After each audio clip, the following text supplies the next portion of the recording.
mystery, thrills, suspense. Ideally, these are elements of a story that keep you super engaged. I'm talking read it in one sitting, stay up all night to finish kind of deal.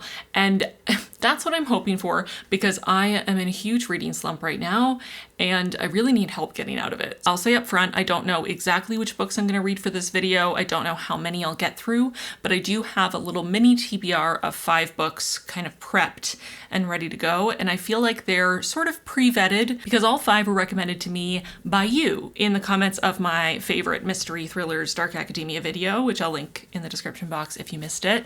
But in that video, as with all my favorites videos, I asked for your favorites and y'all shared many books for me to check out. I likely won't get through all 5 in this video, but I wanted to have some options to choose from. And because I am always incredibly indecisive, but even more so right now, I'll probably just put up a poll on Instagram or my community tab here on YouTube or something. Let me quickly introduce you to the 5 books that I have on my TBR. We have The Missing Half by Ashley Flowers, The Goldfinch by Donna Tartt, Crooked House by Agatha Christie, Daisy Darker by Alice Feeney, and All the Colors of the Dark by Chris Whitaker. And because I am currently in a huge reading slump and feeling pretty unmotivated and tired and having lots of brain fog, I am planning on listening to these on audiobook. Audiobook is my savior anytime I'm not feeling my best. I don't know what it is, but I can just process via audio really well, and listening to an audiobook where the narrator is telling me the story, there's something sort of comforting about it for me, and I find it really adds to the experience 99.9% of the time. Spotify was kind enough to sponsor this video. I am very excited to be a Spotify partner. I love that Spotify provides audiobooks as part of the premium subscription. As a bookworm, as an audiobook lover, this is all I could ever want. So I was very excited to look these up and see that they're all available on Spotify Premium to listen at no added cost, which is perfect, very exciting. So whichever books I end up reading for this video, I know that they're all available on Spotify. So without further babbling, I've already talked so much, I can't help it. Let's hop into The Missing Half, and I'll be back when I get to the halfway point to let you know my initial thoughts. And then also, obviously, I'll come back at the end and give you my final review, and then we'll see which books and how many books I get through and whether they help me out of this reading slump. Please send me positive vibes. I really need them.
It is later the same night. I did a bunch of things today while I listened to the first half of this audiobook.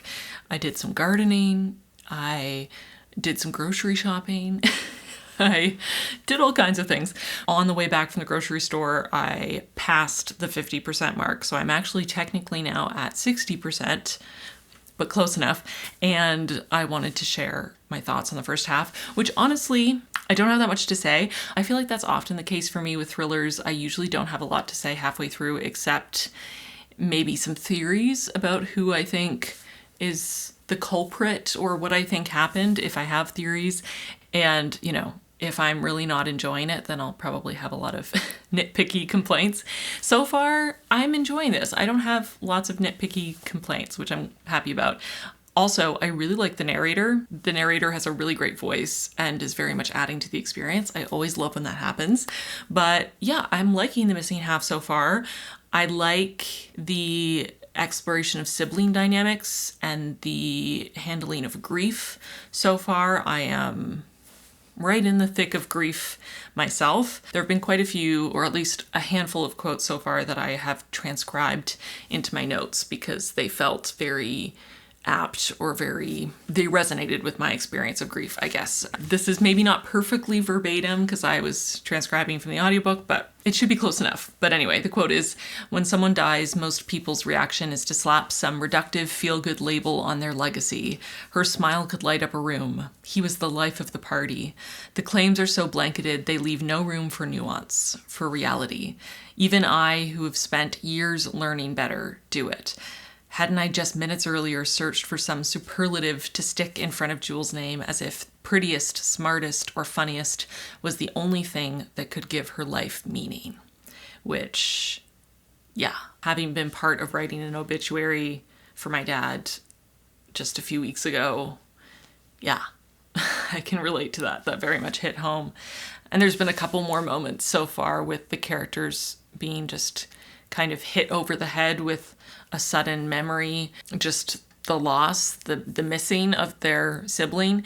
In this case, it's been a long time, so for them it's more of a long-term ache versus my own personal grief right now, which is very acute and very fresh. But I do have griefs like that are partially healed over, an older grief that sits on your heart in a different way. So I feel like the way it's handling grief resonates with me and feels very realistic. I also find it interesting. I don't have my own experience of grieving someone and not having known what happened to them, but that unknown and the way that the unknowable aspect of the loss really amplifies the grief, and you sort of fill in all the gaps with all the worst case scenarios, and there's just that constant churning because there is no closure. I don't have personal experience with that, but I feel like the way it's being handled feels reasonable to me and feels sincere, I guess. And I feel like something that I can sort of, with thrillers in general, I feel like they sort of teeter on the line for me. It's sort of a fine line to walk because you're reading a thriller for entertainment. This is a book where the premise is that two girls have gone missing and their sisters are looking for them. There's an aspect of you are reading for entertainment and the subject matter is missing people. It can feel like you're almost leaning into getting entertainment out of people going missing, but it's more so the investigation, the clues, the working together, the tension, the ideally, villain getting their just desserts and the satisfaction of bad people having consequences for their bad actions and sort of that catharsis and that arc and the maybe more safe environment to explore some of those darker, more difficult to swallow aspects of the society we live in. But again, I feel like the line can be very hard to walk. And so far, I feel like this book is doing a really good job of walking that line and feeling like it's not glorifying or luxuriating in the pain and suffering and trauma while still depicting it in a way that feels realistic for the situation. So I like that. I appreciate that. I feel like it's well written. I'm enjoying it. I think the characters are interesting. They feel well developed so far. I have a feeling that more twists are coming. The first twist, the first reveal, I knew it was coming, okay? As soon as the character was introduced, I was like, they are involved somehow. Just wait. And then as we learned a little bit more, I was like, I know where this is going. And, who knows how it will develop from here. I think it is probably, the person, this is my non-spoiler section, so I'm trying to be very cagey. I'll do a little spoiler section to talk about it for anyone who's read this book, but the person who is involved in this initial twist, I think it would be too easy and too obvious for them to be the ultimate culprit because they're the obvious answer, the obvious suspect at this point. Unlike sort of more of a traditional mystery where you're given a bunch of clues and suspects and hope that you could maybe possibly put together the clues and figure it out. I mean, there have been thrillers where I figured out where it's going before we get there or who done it. A lot of thrillers don't necessarily follow that more traditional structure and don't give you as much information up front. I don't feel like we have as much information at this point to really be able to come up with some sort of solid theory, but I do kind of have a partial theory, so I'll give it to you in the spoiler section, and I guess we'll find out if I'm right. But I do kind of feel like I'm not working with a huge amount of information at this point. I'm not going to be disappointed in myself if this isn't accurate, because I just feel like we really don't have that many clues at this point. And it does seem like maybe we're ramping up to learning a lot more very soon, and I imagine we'll have a couple twists coming. So anyways, but I'm enjoying it so far. I think it is definitely exploring some real life things and feels realistic and feels, like I said, sincere. It feels like the author is trying to approach this in a genuine, sensitive way, which I appreciate, but it also feels tension-filled, and I want to know what happened, and I'm worried about the safety of our protagonists, and very much engaged, which is what you want from a thriller. So I feel like it's doing a good job so far. The one thing I would maybe say for criticism would be that I feel like there's not as much atmosphere as there could be. One of my favorite things in literature in general, to be honest, in really any genre, is a really strong sense of place and that really clear atmosphere, transporting you to wherever this is happening and really setting the scene. And I don't feel like this book is doing that necessarily. I don't really have a clear picture of what this town that they're in looks like, what anything looks like, even what the characters look like. It feels very nebulous in terms of physical descriptions of the location or the people, which isn't necessarily a bad thing, just less my personal preference, but it's not really impeding my enjoyment of the book in general. I just often feel that a really clear sense of place and a nice attention to atmosphere can really ramp up the tension, especially in a thriller or a mystery or horror or something like that, because you can make the location as creepy as everything else that's happening. And in this case, that's not being factored in, but maybe that is to come in the second half. Who knows? But yeah, those are my non-spoilery thoughts. I'm enjoying it so far. I will do a short spoiler section in case you've read The Missing Half and you want to hear some details of my theories, but then I will go finish this and give you the final update sometime tomorrow. Okay, spoilers for the first half of The Missing Half. Starting now, use the chapters to skip this if you do not want to be spoiled for the first half. Okay, as soon as we met Brad in that first scene, I was like, Brad is going to be a bad guy. Just the emphasis on his name multiple times, the amount of attention that was being paid to him. I was like, even if he is her boss and also a family friend and one of the few people who have supported her in this difficult point in her life, there's too much focus on him, too much repeating of his name and emphasizing his connection to her and her family. He's definitely a bad guy somehow. He was involved somehow. My spidey senses were alerted immediately. And then as soon as we started getting a couple flashbacks and she was talking about her sister, talking about wanting a man and not a boy, going out at night, or, seeming distracted or whatever, all those signs prior to, I feel like that's a trope at this point, of teenager goes missing and then you find out that they were seeing some mysterious man before the disappearance. And at least that is a trope that, I don't know, I think about, like, I watched Pretty Little Liars growing up, and I feel like so there's a trope to that. Okay, I'm sorry if I just spoiled part of Pretty Little Liars for you. I didn't really, though. That show is a mess, to be honest. But anyway, I'm getting so off track right now. The point is that I knew Brad was a bad guy, and then as soon as we started learning more about Nick's sister, I was like, okay, so she was dating Brad, which is disgusting, but also typical, because Brad is clearly a predator and a bad guy. And yeah, turns out they were dating. So he was cheating on his wife with his best friend's daughter, who was essentially his niece, who he knew from birth. And okay, she was, 19, I think, is what Nick said. So technically an adult, technically. So, okay, and they're not technically related. Okay, not technically, but also just, so gross, so wrong. No thank you. Oh my God. Honestly, I felt like Nick kind of underreacted to what I would expect. Especially, it's established that he is like an uncle to her, like a second father to her, and they see each other every single day at work, and also he's been part of her life for her entire life. If I learned that someone like that in my life, a figure like that in my life, had a sexual relationship with my older sister when she was 19, I would lose it. So, I mean, she obviously is not happy about it, and she does get increasingly angry. I guess she's a bit in denial at first, which maybe makes sense, but I don't know. I feel like she could have reacted even more, to be honest. But yeah, Had a feeling. And then, of course, now we're seeing that his alibis are falling through and he could have been with her the night or the day that she went missing. And so here are my theories. Okay, I think that their disappearances are actually not connected is my first theory, because so much of the premise of this book is that the disappearances of both sisters are related and were potentially done by the same person because of similar circumstances. I think that that's a red herring or just a coincidence, and that they're actually not related. That's my first theory. And I think that while, what's his name? I already forgot his name. Steve?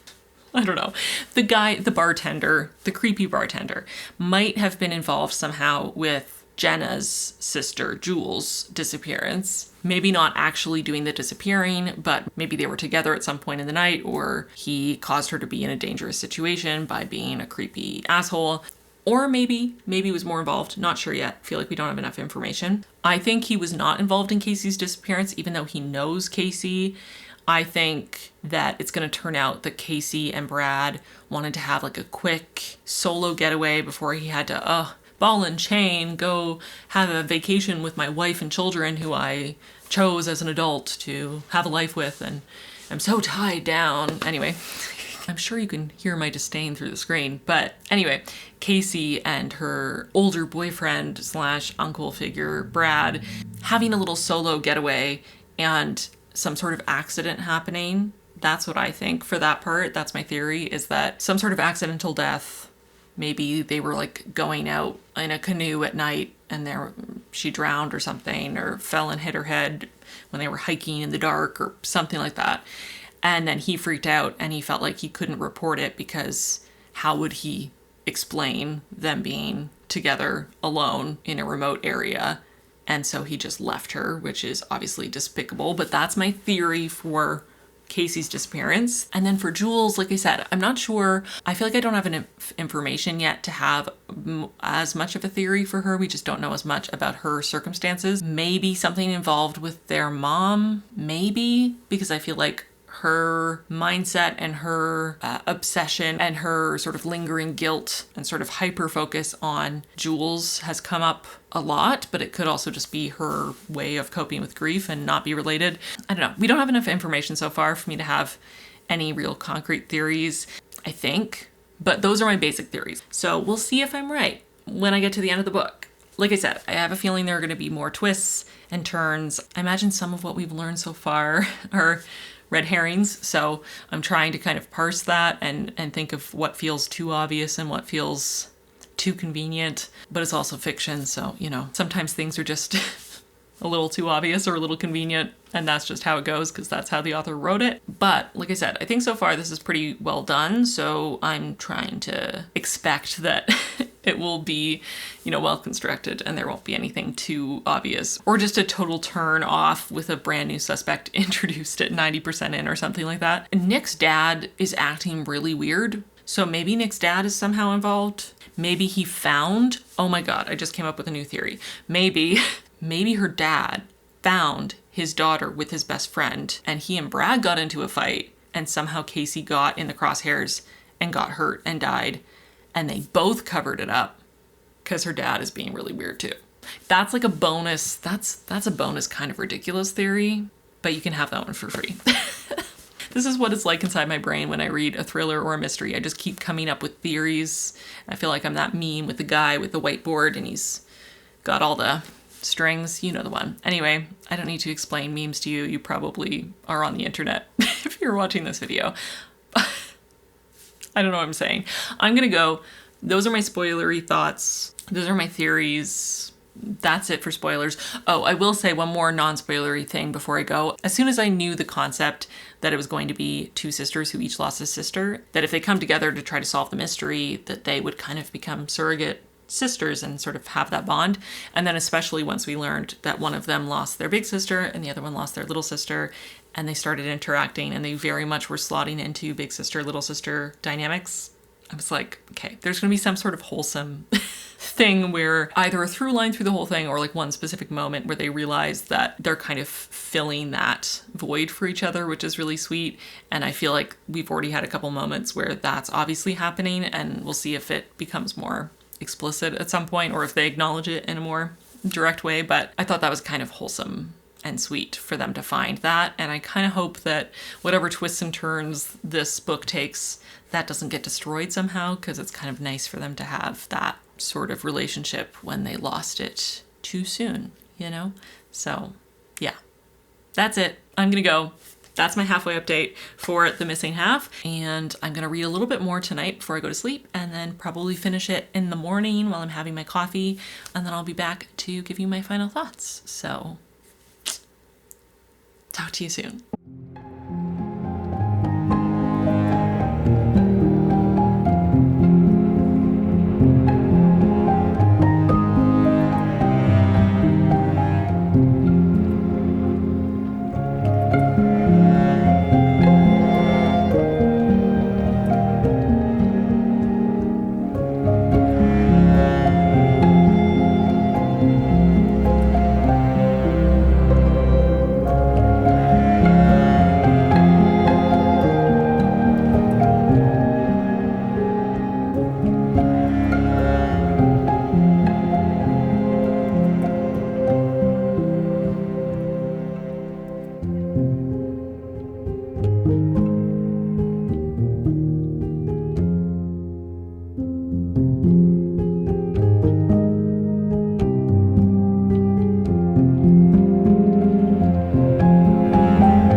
Hello, it is the next night, and I finished The Missing Half and also started the next book.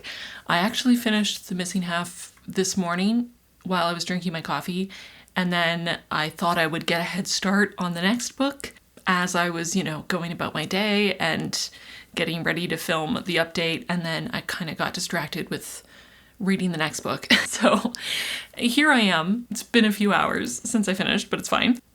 I can't say that much in the non-spoiler section, because as with a lot of thrillers, there are some twists and turns, there are some reveals, and it's hard for me to talk about the execution of the thriller and the ending and the storyline in its totality and the themes and how they're executed without giving away some of those twists, since they're pretty prominent elements of the story. So I'll do my best to very vaguely describe some of the themes and how I felt about it, and then I'll get more in detail in the spoiler section. So, general thoughts on The Missing Half. Honestly, I liked this a lot. It's not a perfect book. Most books aren't.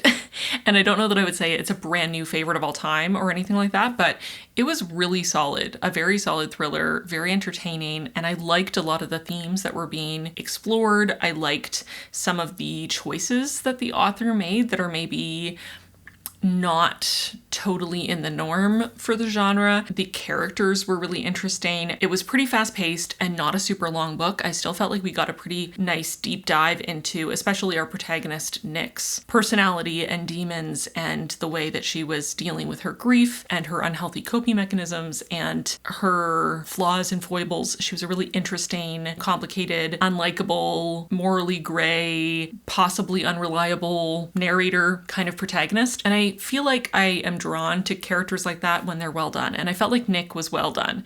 She felt very much like a real person, a very messy, traumatized, grieving, real person. And I thought it was interesting to follow her. I think for a lot of people reading this, that might be the element that doesn't work for them. I would say if you typically don't love more of a morally gray, unlikable protagonist, or a protagonist who has a lot of flaws, you might not like this, because she definitely does.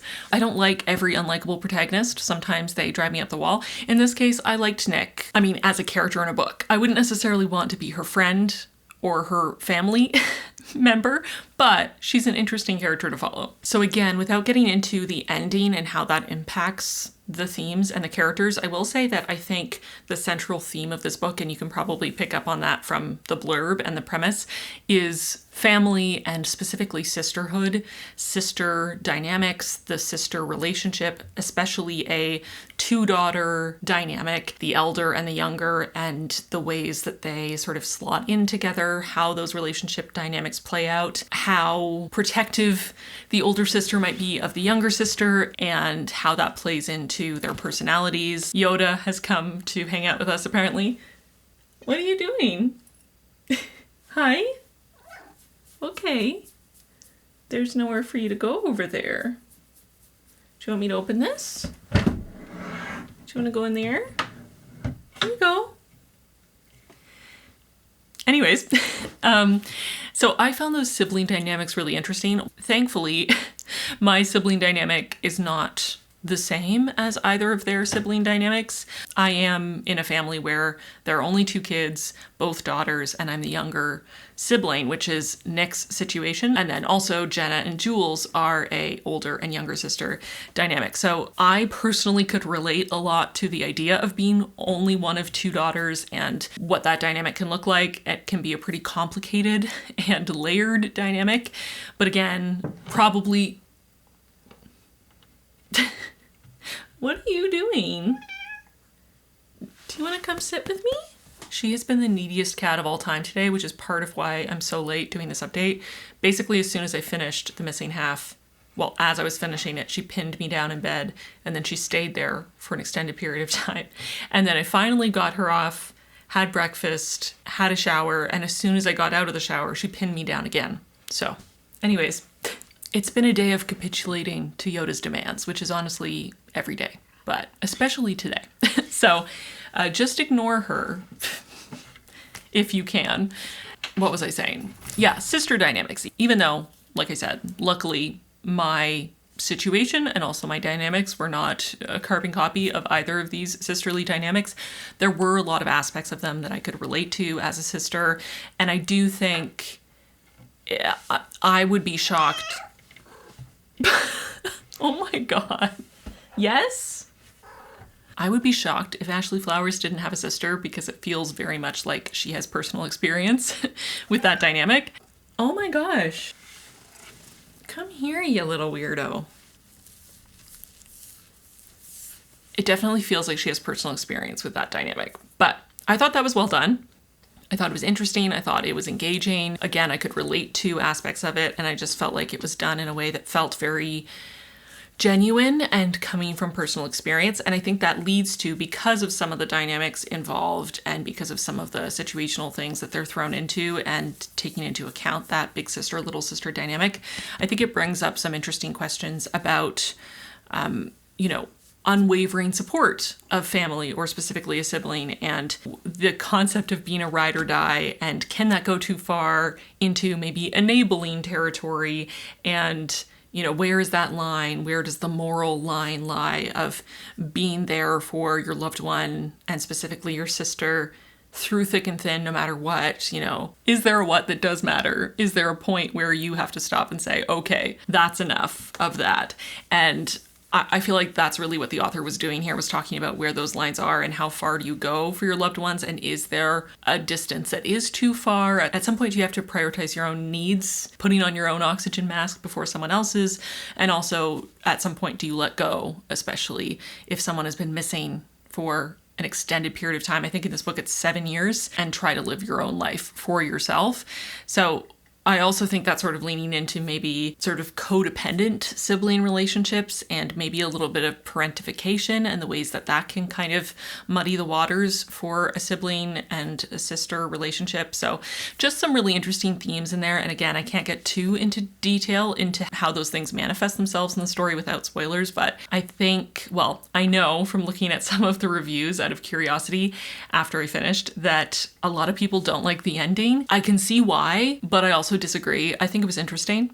I think it was a risky choice, and I think, again, I can't really say much without spoilers, but I think it was well done, and I think the author's very aware of the choice they're making, and making it intentionally based on some of the ways that that final chapter was written and some very specific lines. Trying to figure out how much I can say in a non-spoiler way. I disagree with the way that a lot of the reviews I saw framed the ending and their specific complaints about the ending. I think it's totally fair to not like it in terms of your own personal preference, but some of the moralizing about the ending I thought was kind of weird because it's a book, not a how-to guide for your own life. I truly hope that people out there are not using thrillers as a how-to guide, because 99.999% of protagonists in thrillers make choices that nobody should make, ever. So I did see a couple people say that the ending just wasn't their cup of tea, or that they found it a bit unrealistic, which totally fair. I don't know that I found it unrealistic, but I must admit that I don't have any personal experience with the circumstances that they're in, so I don't know logistically if it's doable. It seemed plausible to me, I must say, and I wasn't really reading into it too much. I thought the ending was interesting. I liked it. I thought the story was interesting, and it was really the characters and their relationships and some of the questions that they brought up about morality in terms of those sibling dynamics and what we owe to each other that I found most fascinating. And I think the author did a good job of exploring that. So for me, this was a really great read. Found it really engaging, propulsive. The narration was really, really good. I loved the narrator's voice, and just overall had a good time. So for me, this is a 4-star, a high 4-star read. Really good time with it. Would definitely recommend. And now I'm going to get into spoiler territory so I can talk about it, because my predictions were very far off. Hi. What is it? Okay, so now spoilers for The Missing Half. Skip this if you haven't read this book and might want to in the future. Use the chapters to skip to the end. Spoilers, spoilers. Okay, so basically, I was completely off.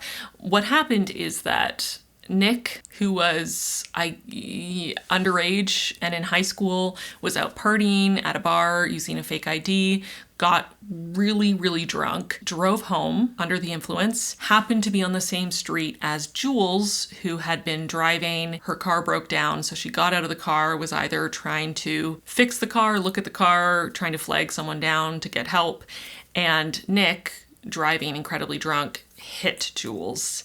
And Jules died. Nick was so drunk that she didn't even realize she hit a person. She thought she hit a tree, and sobbing called her sister Casey, begging her to come pick her up and help her. And Casey gets there and realizes that Nick hit a person and that that person is not going to survive, and realizes that she has a choice to make, because if she just calls the police, her sister's life is over, and she feels a responsibility as the big sister, especially because the person, her sort of justification to herself as a 19-year-old also, like, she's very young herself, and this is a lot to deal with. Not that I think she made the right choice, obviously, but, you know, to be fair, she's quite young. She is trying to figure out what to do and thinks, well, it's not like this girl needs medical attention and could recover. She is already gone. So she decides to basically shelter Nick from what's happened, not let her know that she killed someone, and handle it. So she gets rid of the body, she stages the car to make it look like she was just taken from the side of the road. And Casey is obviously incredibly traumatized by this situation. She's incredibly upset. She can't get the images of what happened out of her head. She can't get out of her head that she is an accessory to murder, or that she hid the body, even though she feels like she had no other choice and had to protect her sister. But she's also feeling a huge amount of anger at her sister for putting her in that position. All this other stuff going on in her life too. She's overwhelmed by being in nursing school. She can't imagine going back to college and just being among her friends who are mostly worried about exams and partying and dating, when she has this huge cloud hanging over her now. And then also the fact that she slipped up and made a huge mistake and had an affair with her dad's married best friend, who was essentially like her uncle, and feeling like she messed up his life and betrayed her essentially aunt. You know, she just feels like her life is over. All this is roiling around, and then she happens to see that Nick has a business card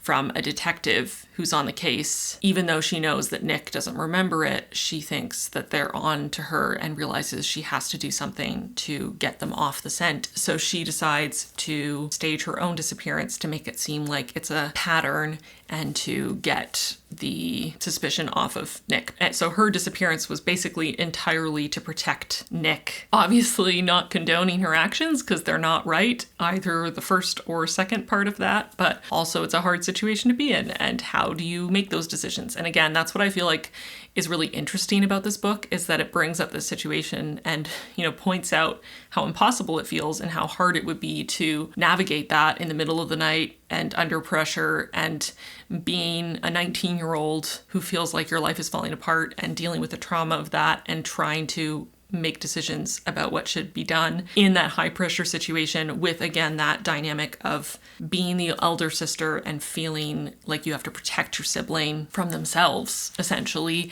and try to give them a future. A little bit of that parentification, but also that ride or die dynamic, like help them bury the body, which, where is the line there? Is that the moral choice? And I think the author very clearly is standing on the side of, it's a nice thought, but misguided and not actually morally right, because as we find out at the end of the book, Nick ends up being the murderer of both of the other girls, both Jules and Jenna, because Jenna figures out what happened, or thinks she did, and thinks that Casey is the murderer, and finds where she is and goes to confront her and is about to shoot her when Nick jumps out and hits her over the head with a hammer to stop her from killing her sister, who she thought was dead this whole time. And the way that the book ends and the way that chapter ends is them getting rid of Jenna's body in the same swamp that Casey got rid of Jules' body, and has that thought that both sisters have been reunited now, 2 in life and 2 in death, and maybe the wrong sisters survived. And I just felt like it was really well done. It's a very sort of open-ended conclusion, I suppose, and people were really mad that no justice was served, that the murderer got away with it twice, that, the wrong sisters, that the innocent sisters were the ones who died. But also, I think that's the point with the way that the book ends, and the author is clearly pointing out the fact that the innocent ones are the ones who died. Nick is definitely aware of that fact. Casey is aware of that fact.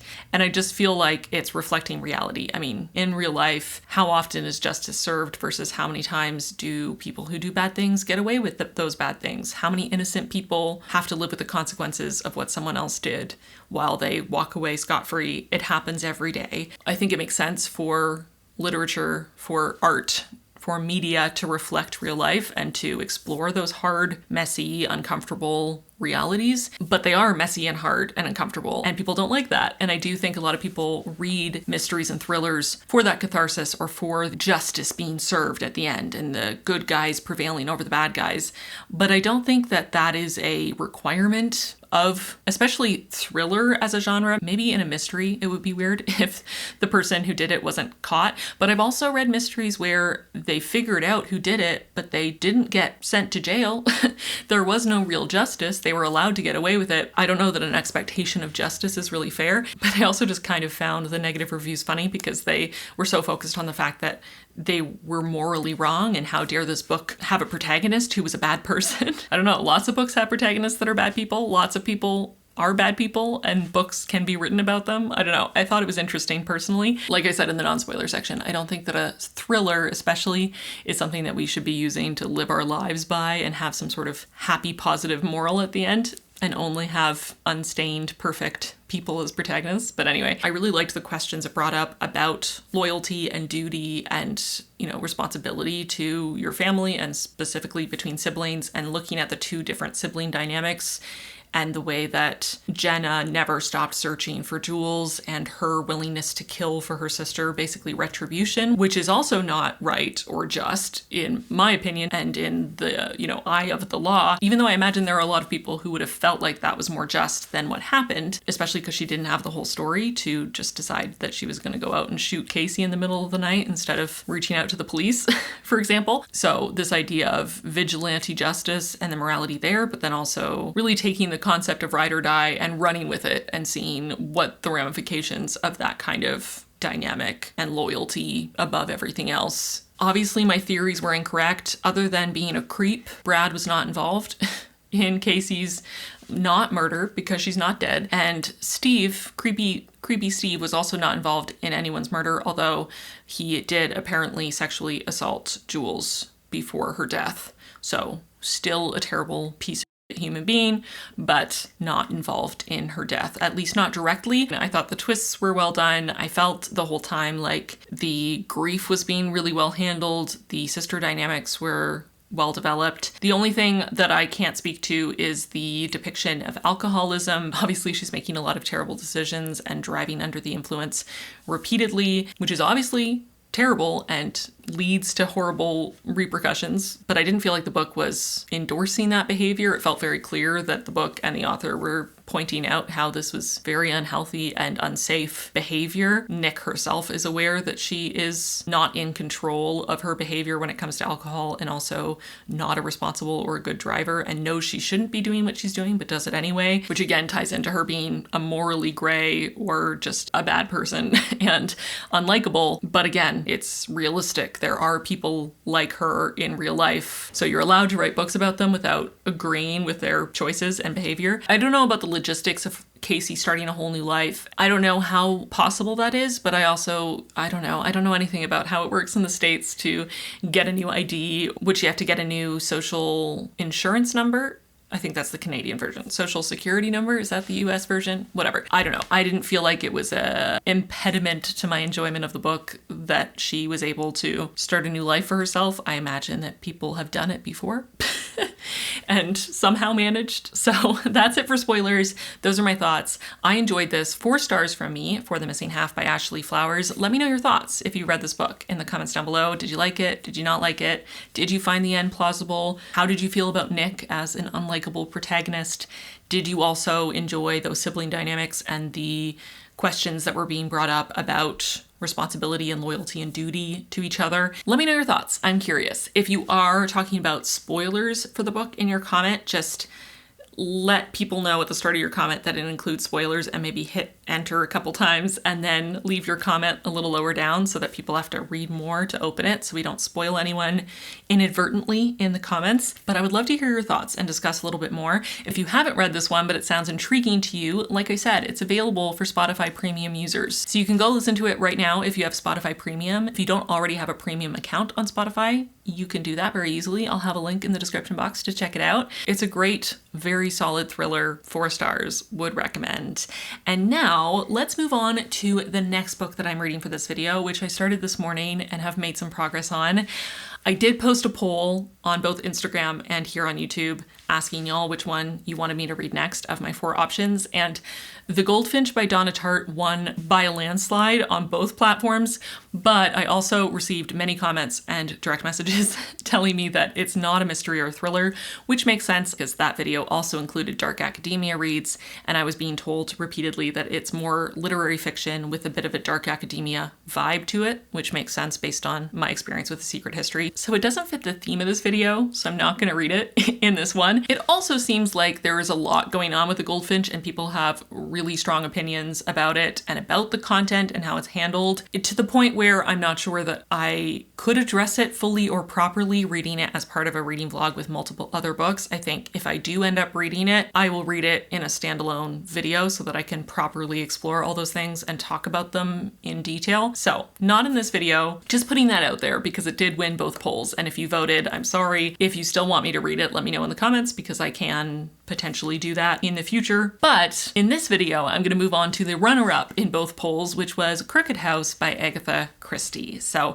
I did start Crooked House earlier today. I think I'm about 15% of the way through. It's interesting so far. I have been told by a few people that this one is possible to solve, because I was pretty frustrated by Murder on the Orient Express because it felt like it was not actually solvable from a reader's perspective, which I found very annoying. I'm being told that this one is solvable, so I am trying to challenge myself to actually solve it. That would be great, but we'll see. We'll see if I can do it. But I'm gonna go keep listening to Crooked House, and when I get to 50% of the way through, I will come back and let you know my theories. And we'll see if I can solve this one.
Okay, so I just reached the 50% mark of Crooked House by Agatha Christie, and we're definitely getting some clues and some ideas of possible motives and so on from all the characters at this point. So I've started thinking about various theories, and I'll share my theory in the spoiler section because I don't want to risk possibly spoiling something if I happen to have the theory correct. I'm enjoying it so far. It's good. It reads very much like an Agatha Christie mystery, at least the few that I have read. This will be my fourth Agatha Christie. This one doesn't have one of her famous detectives involved, so it's not Poirot, for example.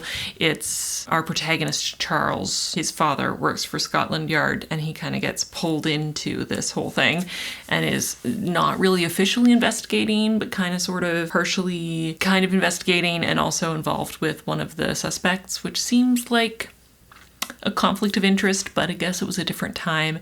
Speaking of it being a different time, there is a lot of xenophobia about the victim, this grandfather figure, the patriarch of this family, being from Greece originally. There's just a whole lot of describing him as exotic and a foreigner and applying a lot of less than flattering descriptions to him for being from Greece. It's been kind of a lot. I feel like I feel this way every time I read something by Agatha Christie, which is that it's probably accurate that the characters she's writing would think and say these things openly, but that doesn't mean that it's necessarily my favorite to read, and it definitely is excessive. I find it's just a lot. I have found that with every Agatha Christie I've read so far. I do think the mystery is interesting so far. I think all the characters have their own reasons why you might be suspicious of them. I think the setting of the Crooked House is kind of interesting, and I really like the way that Christie described it. It was a very evocative, sort of slightly unsettling description, although it also then tied into like a weird xenophobic dig at the patriarch again. But the description itself almost reminded me of how I envision the house in We Have Always Lived in the Castle by Shirley Jackson, but maybe even bigger and more sort of disproportionate and looming and unsettling. I feel like that is a good vehicle for the mystery and really adds to the atmosphere and just makes everything feel a little bit more unsettled and creepy and strange. And the family dynamics are also pretty odd and there's a lot of tension going on. So I feel like it could go many different ways still, especially 50% of the way through. We've only really just finished kind of establishing where everyone was on the day and what their relationships are. And obviously they could all be lying and misrepresenting things, and many of them probably are. So I'm sure there's a lot still to be revealed, but I feel like Christie's books have stood the test of time because her writing is very engaging and propulsive, and the characters she writes are very vivid, even if they are despicable. And yeah, we'll see how it wraps up, but I will do a quick spoiler section to share my current prevailing theory, just to see if I can get it right from the 50% mark. Actually, I developed this theory at about, what was it, like 46% of the way through, so let me share my theory now in a spoiler section. Spoilers for the first half of The Crooked House, and possibly the second half if my theory is correct. Okay, spoilers.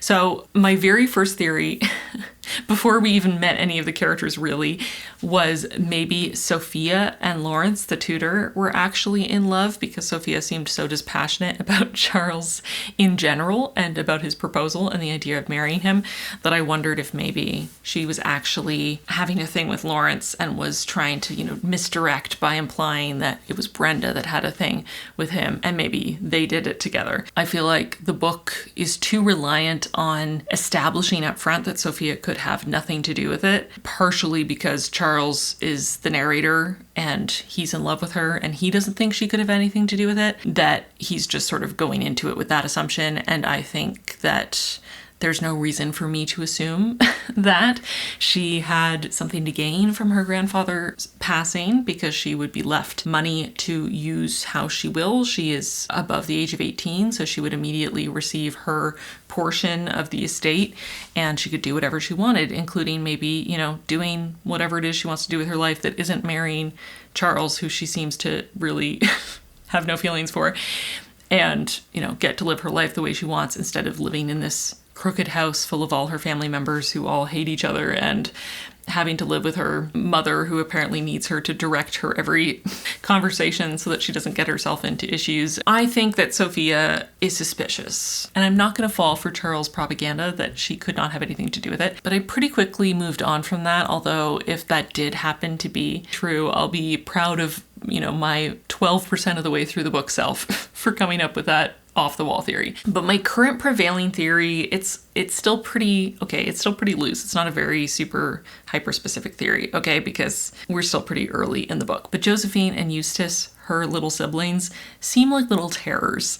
They seem absolutely horrible. We've seen way more from Josephine, so we have more evidence that she is very intelligent and conniving. We also know that her grandfather told her up front what would happen to him if his insulin was replaced with his eye drops. She also has a specific reason to be angry at her grandfather and want him gone, which is that she wants to train in ballet and her parents are both on board, but her grandfather said no. And that seems like a stupid reason to kill someone, but when you're 11 or 12, and very intelligent and kind of vicious, like she seems to be.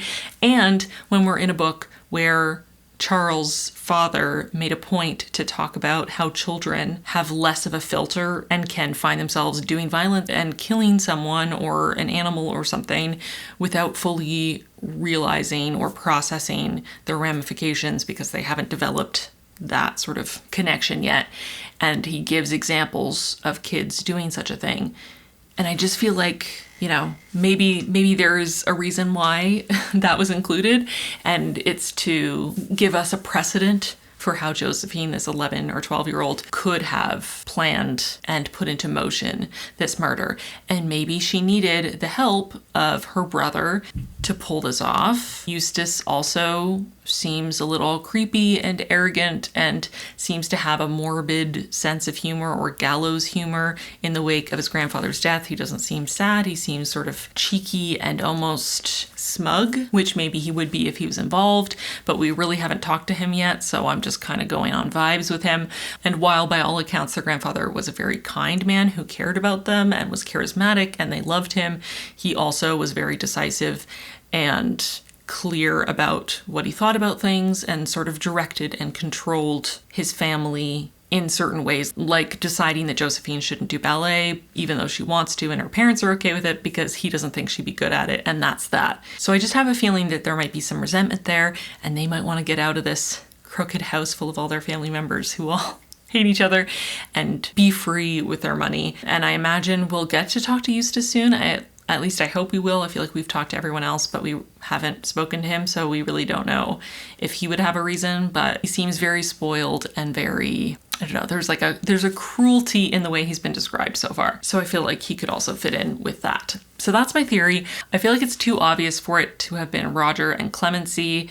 Clemency, as a scientist, it feels too obvious that she would choose poisoning and swap out his medicine when she works in medical research. I feel like Roger had the most obvious motive until we learned that his father was going to help him. And I feel like Philip and Magda, unless we learn more about what their motives could have been, their current motive being they're a bit low on cash and can't move out to their own house like they kind of want to currently, is not really enough for murder. I mean, maybe it would be enough for them, but it feels like it's not really enough. And I also kind of don't think it's Brenda, partially just because everyone else thinks it's Brenda. But she seemed pretty content to live her life of luxury with her husband and seemed pretty chill. Obviously, she'd have money even if he died, but she didn't. I don't know. From what we know of her, I don't feel like she was really raring to go and wanting to go travel or something. She seemed pretty chill. And I don't think Aunt Edith would either. I feel like if she was going to kill him at some point, she would have done it already, considering she moved in after her sister died and basically raised all of their kids for him and with him. I feel like, I don't know, it seems weird that it would happen now. Why now, So far we have nothing to indicate for me that she would have changed suddenly and recently. Maybe we'll learn something that will change my mind, but that's what I'm thinking right now. I've been taking notes and trying to follow the timeline and write down motives and details of all the stories, but I don't know. I feel good about my current theory. 50% of the way through feels like it's pretty early still when there are a lot of conversations to be had and probably more clues to uncover that might change things significantly. So Again, I might pop back in before the end if I suddenly get an amazing theory and I want to prove that I had it before the end of the book and before the reveal, but that's my 46% theory, prevailing theory for you. I want to know the answer, so I'm going to keep listening, and I'll be back either when I have an amazing theory or when I get to the end to share my final thoughts. So good night, and I will see you tomorrow.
Hello, good morning. It's the next day and I finished Crooked House, and I am very proud to say that I called it. Was my theory perfect? No.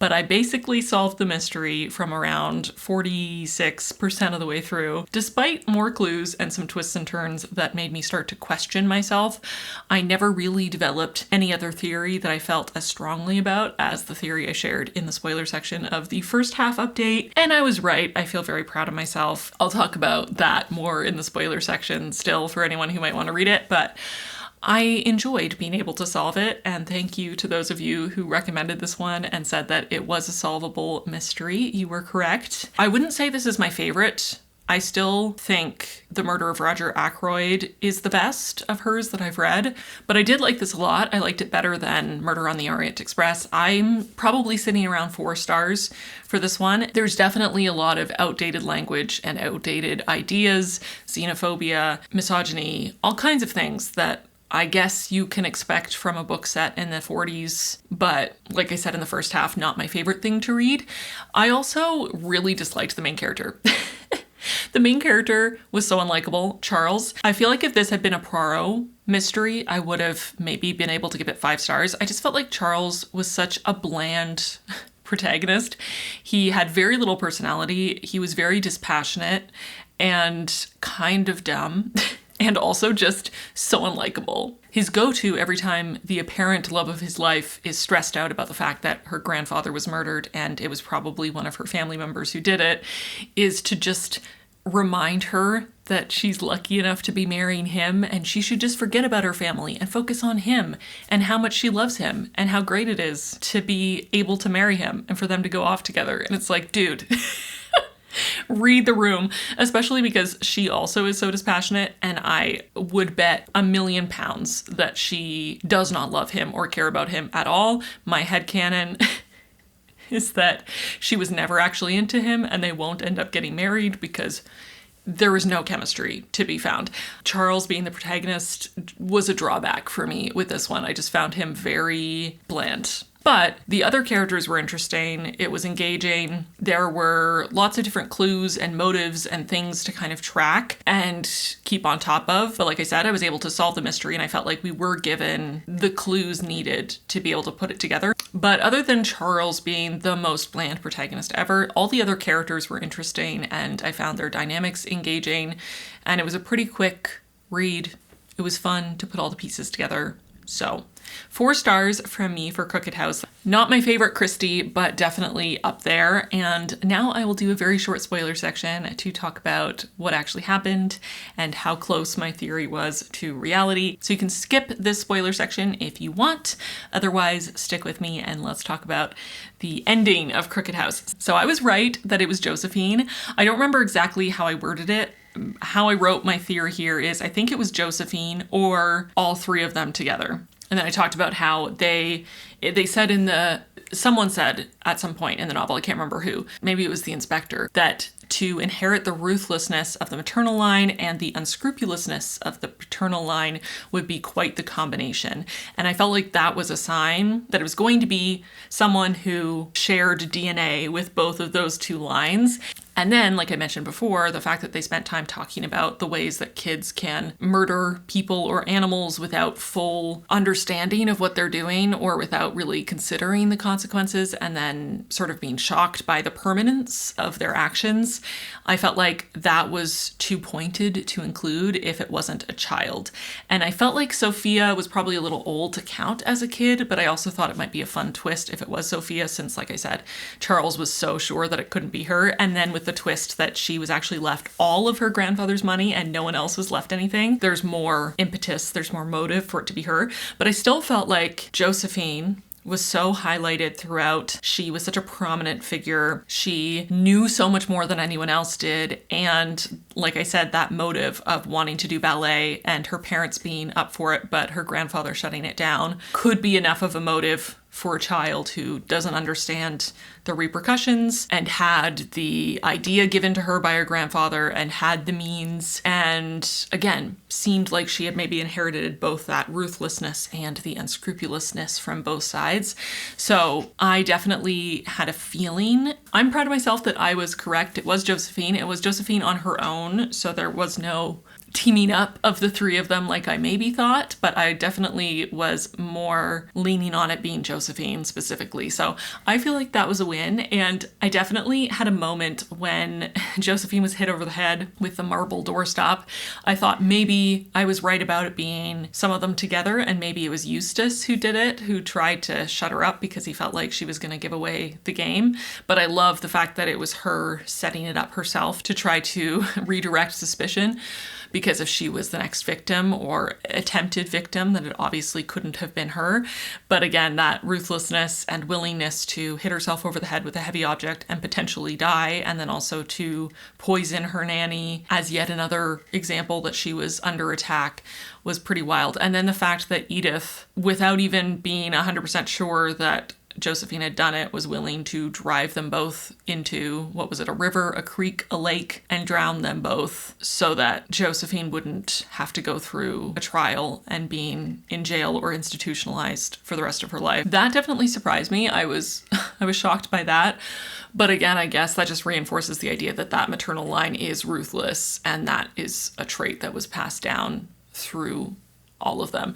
But anyways, I was proud of myself for figuring it out, and pretty closely she even said in her notebook that the main motive was wanting to be able to do ballet, which is what I listed as the main motive for why I thought Josephine might have done it. Obviously a ridiculous reason to kill someone, but in her 11-year-old brain, that made total logical sense. And again, the book had kind of established that as a thing when it comes to child criminals. So there were some interesting dynamics in this one, and I enjoyed the characters. I'm actually interested in watching a film adaptation, if there is one. I imagine there must be, because I feel like it would be interesting to see how actors bring these characters to life. I just felt like they were all very vivid and engaging individually, but then also their dynamic is really complicated and fascinating.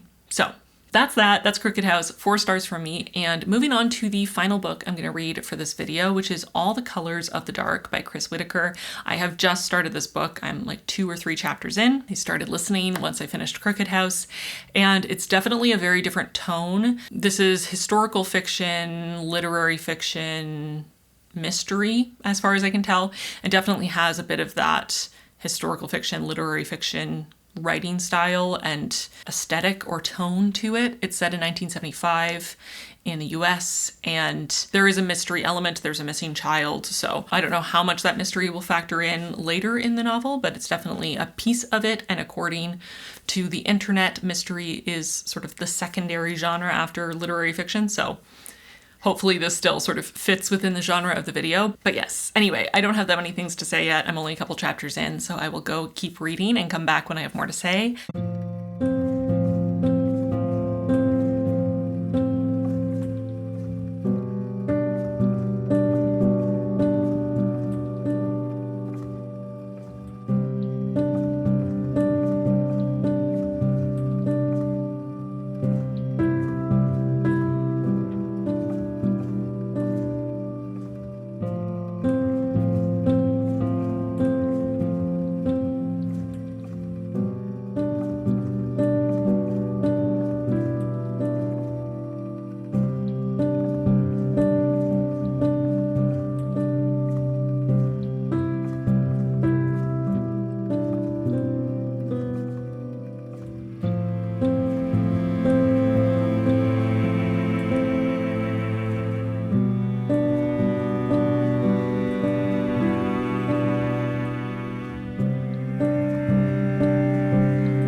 Hello, it is the next day, and it probably seems like it's much later than it actually is, but it's actually just super stormy and gray out, which honestly is very much adding to the vibes, the aesthetic of this whole thing as I work my way through All the Colors of the Dark. I am very much in a cozy cuddle up with a blanket and a cat and an audiobook kind of mood today, with thunderstorms outside and the rain pitter-pattering on the roof. But anyway, enough about me.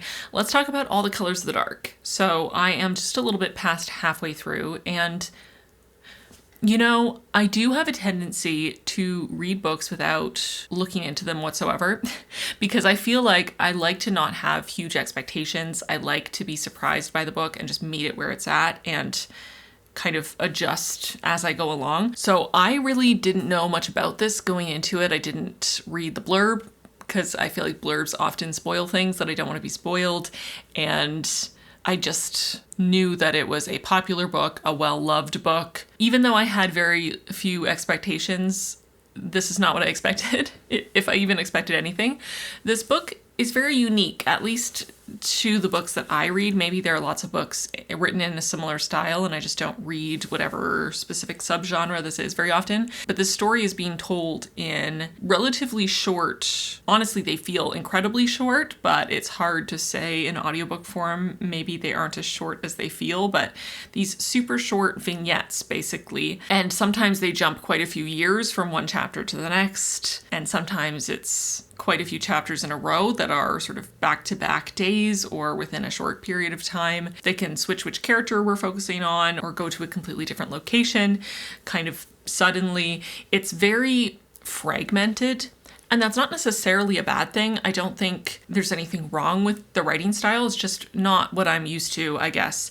And I do at times feel like just my own personal reaction to it is to be a little bit more removed from the narrative, because I feel like I'm not given enough time in a specific time or place or with a specific character in a moment to really fully sort of soak in their emotional state and what they're going through and really luxuriate, or that's probably a bad word for this book, but really just immerse myself in their experience.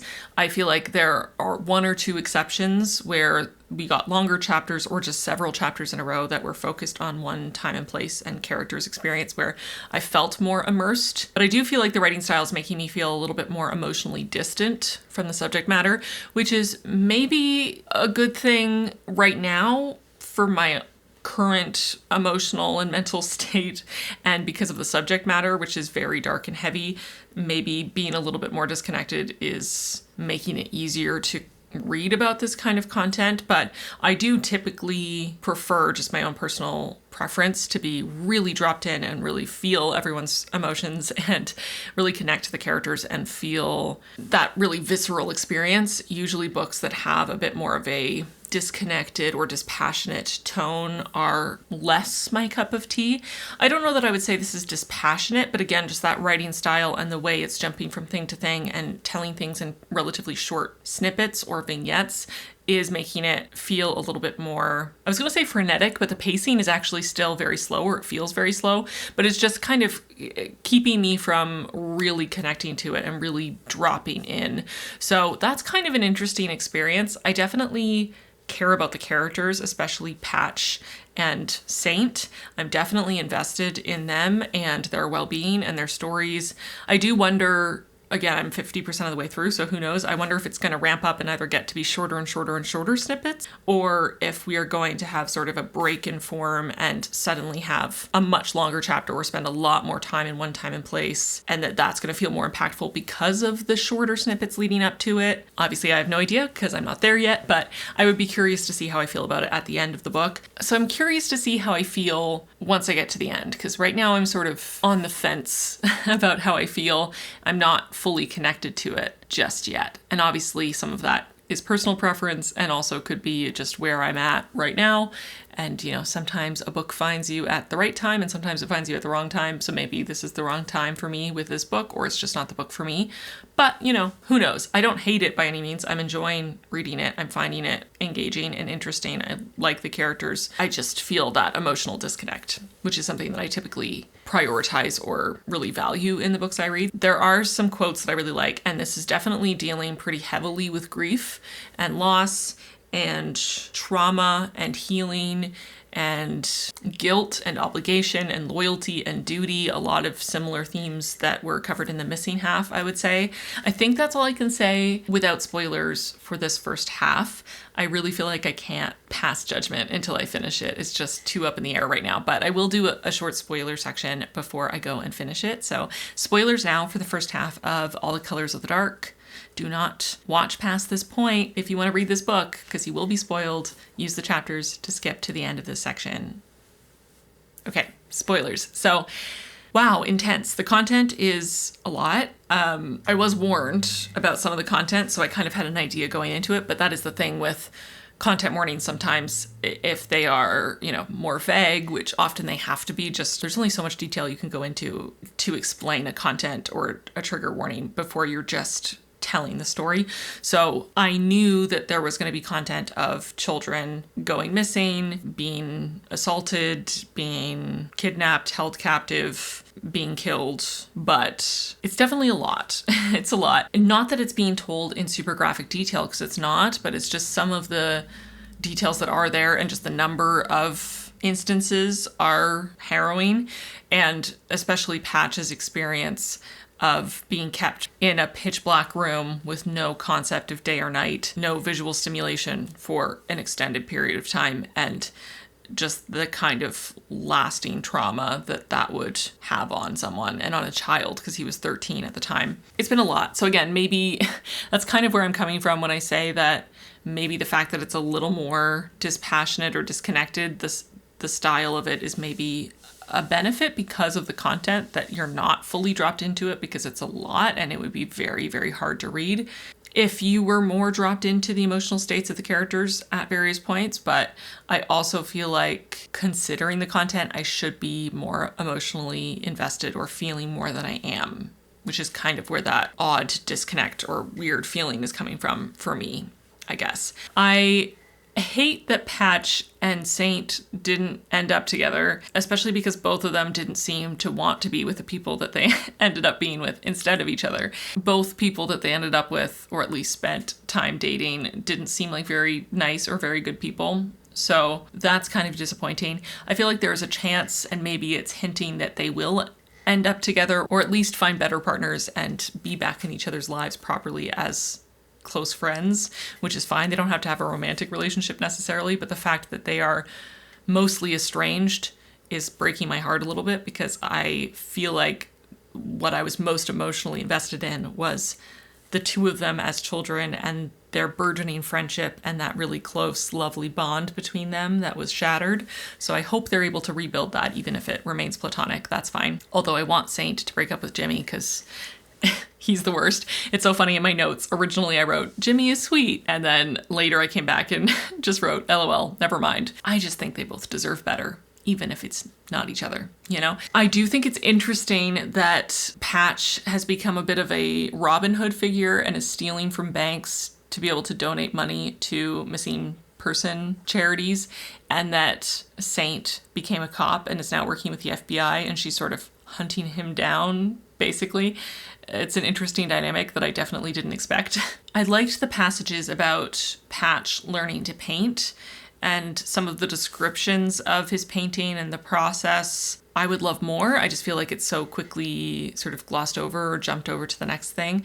And maybe that's, again, just a me thing, and I'm not connecting to the structure and the way it's paced, because the story itself feels pretty slow paced and kind of meandering and plodding along.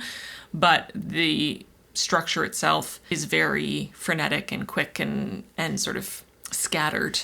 And that's kind of an odd combination to me. I feel like I'd rather it be super fast paced and really moving along, or really slow and sitting in it and allowing things to move at a glacial pace, or even just basically have no plot or passage of time at all, you know, one or the other. But the way that it's kind of doing both at the same time, I'm not sure is working for me. I don't have many strong feelings right now about what's happening, and I feel like I need the full picture to really be able to talk about it. So I guess one last thing I'll say as a spoiler is that I really hope Grace is real, maybe just because I think the moments, other than Saint and Patch meeting and the development of their friendship, the only other time that I felt really invested and really immersed in the story was Patch's time in this dark dungeon, essentially, with Grace.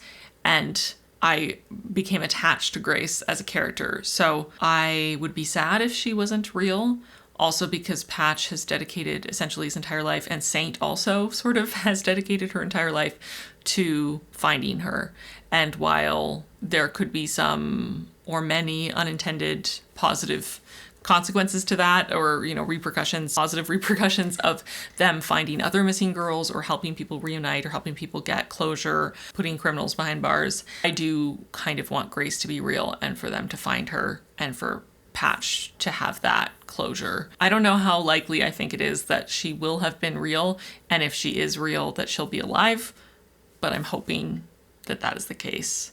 So Anyways, I think that's it for spoilers. I feel like I don't have a lot to say. I'm feeling sort of on the fence with this one right now, and I just think I kind of need to finish it. It's one of those books where I need the full picture to be able to really formulate proper thoughts and opinions. So I'm going to go do that. I'm going to go finish it. I do like the writing style. I think it's quite beautifully written, and the dialogue is nice. And I like the narration. Again, 3 out of 3 for nice narration. So that's always good.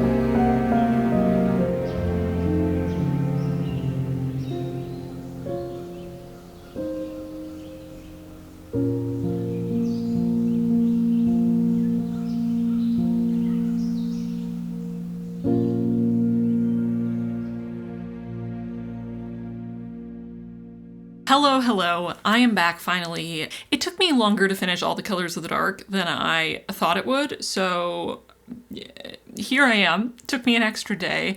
Where do I even start with this one? First of all, I am so sorry to any of you who recommended this to me because it is a favorite of yours and you thought I would love it as well. This is nothing against you or your taste. What makes the world so interesting and what makes hanging out in bookish spaces interesting is that we can all read the exact same books and have very different takes and perspectives and experiences. But my own personal experience with this one was not particularly positive. I didn't hate it. Okay, I didn't hate it, but I didn't have a very good time with it. I think this had a lot of potential. I think the characters had a lot of potential. I think the writing style was really nice. It's funny, I looked at a variety of reviews at different ratings after I finished just to kind of see where I aligned with different people. And it's funny because a lot of the negative reviews highlighted the writing style as one of their least favorite parts, that they felt it was overwritten or confusing, nonsensical at times, just very wordy, excessively flowery, leaning into purple prose territory. And I don't disagree that it was pretty wordy and flowery, but I didn't dislike that. That was probably my favorite thing about the book, to be honest. I liked the writing style. There were a few examples that people gave of nonsensical writing where, to me, it's totally sensical, just very over the top and flowery and focused on the imagery and the poetry of what they're saying instead of saying it in a more straightforward way. And I liked that a lot. I liked the writing style. I found it evocative. I found it quite lyrical and beautiful at times. There was just so much else that I felt didn't reach its potential and that didn't quite work for me. The biggest thing being, honestly, the structure. First of all, this book is way too long, okay? It did not need to be this long. It became such a slog through the middle. It became so slow. We were given so many small, intricate details about characters or moments that did not matter in the grand scheme of things, while we skipped completely over some of the most major moments for character development or plot or self-discovery or solving mysteries. The things that should have been given time were not, and the things that were not important were given way too much time.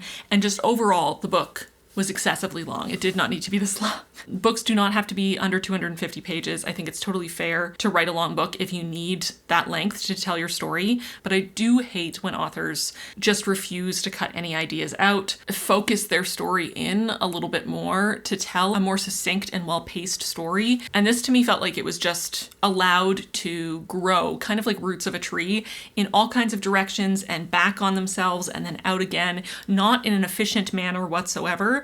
Which again can be fine, but in this case I just don't feel like it was well done. Too much time spent on things that didn't matter, too little time on things that actually did matter. The number of times that we just completely skipped over a huge moment and then heard about it in retrospect was starting to drive me absolutely up the wall. There are 261 chapters in this book. That is that is ridiculous. I'm so sorry. Again, I listened to the audiobook, so I don't have a physical book to look at, to check, I would bet my life savings that there are chapters in this book that are less than a page. Because some of these chapters were so short. And like I said in the halfway update, most of these chapters end on some sort of a cliffhanger. And it just started to feel like I was watching a TV show where there's a commercial break every 5 minutes. And before each commercial break, there's a cliffhanger. And then when you come back from a commercial, you are dropped in a completely different point of view, in a different location, in a different time. And you often don't even go back to what the cliffhanger was. You just hear about it later. 45 minutes later in the runtime of the show, someone mentions offhand something to close the open loop that was that cliffhanger from 3 commercial breaks ago. And it's infuriating. I found it infuriating. I'm just not a fan of that style or structure. I do not like excessively long books with very slow pacing that are broken up into hundreds of tiny little pieces that feel like they're structured more for keeping you hooked artificially, keeping your attention hooked, where you feel like that you have this sunk cost fallacy where you can never give up because each chapter is so short and you think in the next one I'll get the answer. And then you keep being given new cliffhangers and not getting the answers and getting these short pieces fed to you. It's just, no. So as you can probably tell, I found the structure really incredibly frustrating and was my biggest gripe about this book by far. But I also felt like this is clearly meant to be a character-driven story. This is a story about trauma and healing and justice and loyalty and friendship and family. So many of these themes are themes that I'm interested in reading about. And so many of these characters were characters that intrigued me at the beginning, or I was drawn to, or I felt an affinity for, or I cared about early on. And there was just so little character development. Looking at Patch and Saint as adults in their probably 40s by the end, I think, or late 30s, they felt no different than the teenage versions of themselves. And maybe if this had been addressed or felt like it was actually intentional, it would have made sense. This idea of being sort of trapped in amber after a traumatic experience and struggling to grow past that and to continue to evolve and change and grow as a person because of the trauma you endured. And yes, there was a little bit of that in the themes, and there was some implication that that was something the author was trying to do, but I don't think it was done well enough to excuse such a long book with so little character development for our protagonists. Saint and Patch do not grow and change. They have an arc up until the big dramatic moment that happens when they're 13, and then they just plateau for the rest of the story. And that added to my frustration because it just felt like nothing was happening. So much was happening, but nothing was happening at the same time. And I'm meant to be on this journey with these characters and so invested, so emotionally invested in them. And not only is the structure and how short and choppy it is making me sort of disengage emotionally from the story, but the characters are so stagnant and so flat for the majority of the book that I just could not get on board with caring about them as characters. They didn't feel real anymore. And speaking of characters that don't feel real, I do not like how Patch and his amazing artistic genius was handled in this book. It felt so unfounded and random and unbelievable, to be honest, that this kid who, sure, some people are just artistic geniuses, but it kind of comes out of nowhere. I don't remember there being any reference to him doing anything artistic until after this traumatic event when he starts sketching. But suddenly, and again, we jump over it, so who knows how this development would have happened, but he develops this incredible skill at painting just by being shoved in a room by himself with paints. And it could have been, again, some sort of exploration of how art and creation can allow for healing, art therapy and processing your emotions and growing and healing through creation, which is something that I believe in and I think is very valuable, but it just, again, felt so glossed over. But then it became incredibly convenient that Patch was such a genius because he could just quickly whip up a painting whenever he needed to and sell it for millions of dollars to fund whatever it was that needed funding. And it just started to feel very unrealistic and honestly a bit silly at some point. And as someone who has used art and painting myself to process grief and loss and trauma and to heal and grow, I just felt like it was not nearly explored enough. We didn't get enough time. We didn't get to see how that process happened. We didn't get to experience it with Patch. And honestly, in general, this is just making me think of the fact that Patch as a protagonist in general, despite being apparently the sort of pillar of the story and the heart of the story, is so opaque to the reader. We learn so little about his internal life. We don't know very much about his thoughts and feelings. He is very much separate and stoic and closed off to the reader, which is just an odd choice. It feels like such an odd choice for a book like this to not get to know more about what he's thinking and feeling at any given time. I also felt like I loved Patch and Saint so much at the beginning, but I just feel like not only did they become very stagnant, but they also kind of twisted into the worst possible versions of themselves, which again could have been interesting if it felt like that was an intentional choice by the author and the narrative, but it didn't feel intentional to me. And maybe someone else would read and interpret that differently, but I just felt like Saint was so loyal. Her duty and her commitment to her friend Patch was one of her most positive traits, most defining traits as a child, as a teenager, and led her to do some of the most amazing things that she did in her life. But then as time goes on, she is so attached, so loyal to Patch, so focused on protecting him at all costs that she completely abandons her own well-being and her own life, not in a healthy way, in a very unhealthy, codependent, sort of self-sacrificing, self-martyrdom kind of way. And Patch, his commitment to finding one particular missing girl and helping missing girls in general, causes him to abandon and betray some of the most important people in his life. And that seems to be painted as a positive thing, but I just couldn't see either of the directions their lives went as a positive thing. It just felt like they were so traumatized that they hyper-focused on one particular thing that felt like it was the only thing that they could do to fix the world, that this was their purpose in life, to the exception of everything else and anyone else, and in a very self-destructive and externally destructive way. And the ending also, I think, was meant to be this really positive reflection of their deep, enduring friendship. And to me, it didn't land that way. I didn't find it sweet or wholesome. I found it quite off-putting, to be honest. So yeah, I think that's all I can say without spoilers. I'm so sorry if you loved this book. So many people seem to adore this. So, my opinion is not that important. If you love this, I'm glad you loved it genuinely, and clearly a lot of people did. It seems like I'm an outlier. It didn't work for me, and some of that might be my own personal taste and who I am as a reader, but also where I'm at in my life right now. Maybe this would have landed better for me if I'd read it at a different time, or maybe it's just not the book for me. I will do a little bit of a spoiler section just to give more context for all the things I talked about if you have read it and you are not exactly sure what I'm implying or what I'm referring to, because I'm trying to keep it vague enough for people who have not read this and might want to read it. But just so you know, I'm sitting at 2 stars, I think, for this one. Unfortunately, it just was not for me. And yeah, that's it. Not for me. So I'm going to do a brief spoiler section. So spoilers for All the Colors of the Dark, the entire book. Spoilers incoming. Skip this if you don't want to be spoiled. Okay. So yeah, I'm glad Grace was real. I am glad Grace was real. I was worried that it was going to end up that she wasn't real, and I do like that she was. I also felt like it made sense, and I liked that she was the daughter of Eli Aaron, and that's why she was able to come and go, and that's why she wasn't ultimately killed, that she was a victim of his in a different way. I do feel like the ending with her was quite rushed, and I also found it odd that Patch was so single-mindedly driven to find her for so many years, for decades, and then he finds her, and as far as we know, they have that one meeting and that one conversation, and then he just leaves and never goes back to see her again.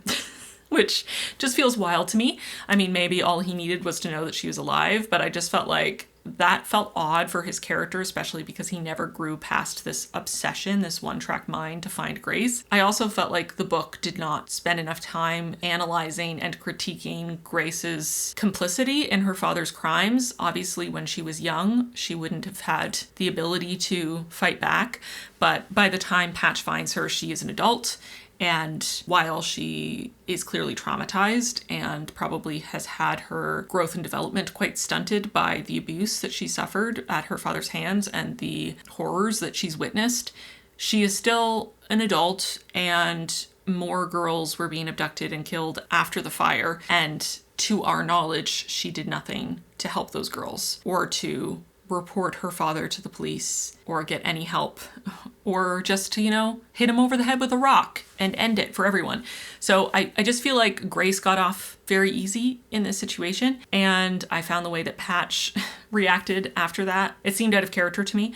Also, the fact that Patch is so obsessed with being free that he will abandon his daughter. I can't believe his daughter gives him any time of day when he is more focused on living his free pirate life on a boat than he is being in her life at all, and just leaving her to be cared for by his best friend who is obsessed with him for some reason. I found the ending really off-putting, that it's supposed to be this sign that their friendship was the most enduring, the most important relationship in his life, because the only painting he kept was the one he painted of the two of them, Patch and Saint, as 13-year-olds. And sorry, no. Saint gave up her entire life, dedicated her entire life to helping him. And did he ever say thank you? Maybe once. He mostly ignored her for decades at a time. He treated her so poorly. He did not seem to care or recognize how much she gave up for him. And all of that is not even taking into account the fact that she basically became the parent for his child that he abandoned repeatedly, taking care of her, basically becoming her surrogate mother or parent because he couldn't be bothered to be a parent. I'm sorry, I don't know. I did not find it wholesome or sweet. I just found it very sad that they're locked in these patterns and presumably will continue in these patterns where Patch gets to do whatever he wants and live a free life without responsibility or repercussions for anything he did. And Saint is going to continue to be a saint and give up anything that she might want for her own life to clean up his messes and protect him and pick up the pieces that he leaves behind and take care of his child that he gave up on. It's just, I found it pretty depressing, to be honest. And I don't know what else to say. Oh, one thing also, I feel like from the beginning, my assumption was that Dr. Toombs was performing abortions based on the context we had and how often abortion kept coming up in the story as a theme. So I was kind of surprised that it was treated like this big reveal when it was revealed that that's what he was doing and that Callie died during an abortion. I can understand why he would feel like he couldn't talk about it, both because it would have been illegal when he started doing it and he could lose his license, but also because he felt like he had to protect the girls he helped. But I really don't understand why Nix didn't say anything, because the love of his life is on death row for a string of murders that he did not commit. He's being framed as essentially a pedophilic serial killer, and Nix knows that that's not what happened and doesn't come forward. That's wild to me. Absolutely wild. I guess people don't always make logical decisions, but I just found that odd. I also feel in general that the way that abortion was handled in the story was, I don't know how to feel about it, because at first it felt very strongly that the book was going for a pro-choice, pro-bodily autonomy message, and it kept coming up, and it seemed clear that while Eli saw abortions as sinful and was targeting and killing these girls for it, he's obviously framed as not only unwell, but also evil and wrong, and that what he's doing is wrong and they don't deserve it. But then the way that Saint's abortion, or lack thereof, was handled, I feel really muddied the water in terms of what the author was trying to say. Not only did it not really make sense and seem kind of random at the end there, but I also just feel like it would have been nice if one character in the entire book who had an abortion wasn't murdered, and that didn't happen. So I don't know. I just felt like it was an odd choice. I didn't understand why it was done, but it also kind of made me side-eye that whole through line a little bit, and it made me question what the author was actually trying to say, especially because so much of this book is sort of steeped in religious language. And while obviously the bad guy of the book is an extremist and very religious and is using religion to justify harm, most of the other characters are also religious, including the saintliest character of the book, Saint. Her journey with faith is highlighted through the whole book, and it seems at the end that it's implied that she has maintained her faith and that she made all the choices she made because she made a promise to God. That's a focus of the entire book, and I'm not against reading books with a strong focus on religion or faith as an atheist. I do it frequently, and sometimes I absolutely adore the books, despite not personally relating to being religious. But in this case, I found something about the way that faith and religion was handled a little bit off-putting. I think that's it for spoilers. And yeah, I just feel there were so many convenient things that happened, and the ending was very rushed, and many choices that I didn't quite understand. And I just felt at the end of the day that it didn't land for me emotionally. It didn't move me. I didn't feel affected by it, other than finding the writing quite beautiful and liking the writing sort of in a vacuum. This book wasn't for me. So 2 stars from me for All the Colors of the Dark. I'm so sorry to everyone who loves it. I'm glad you love it truly and deeply from the bottom of my heart, but not for me. And yeah, that brings us to the end of this video. You know, I must admit, All the Colors of the Dark did kind of undo some of the progress I was making. I did feel like The Missing Half and Crooked House were helping to yank me out of my reading slump a little bit, but I must admit All the Colors of the Dark was like pulling teeth to get through, and I kind of feel like I'm back where I started, but it was maybe too tall of an order for these books to pull me out of this reading slump anyway, considering what has caused this reading slump for me. But it is a little sad that I have to end on that note. But I did really enjoy The Missing Half and Crooked House. I would recommend both of them. I would love to hear your thoughts on any of these. If you read any of these 3, if you agree with me or you disagree, I would love to read your thoughts and discuss more in the comments. I might try a different genre next to get me out of this reading slump, but this was certainly an experiment. Thank you again to Spotify for sponsoring this video. I love being a Spotify partner, and if you're not already using Spotify Premium and listening to audiobooks, this is a sign. So click the link in my description box to get Spotify Premium and start listening to audiobooks. But I think I'm gonna get going because I'm pretty sure this video is very long. So thank you so much for watching. If you enjoyed this video, give it a like and subscribe if you haven't already, and I'll see you very soon in my next one. Bye, friends.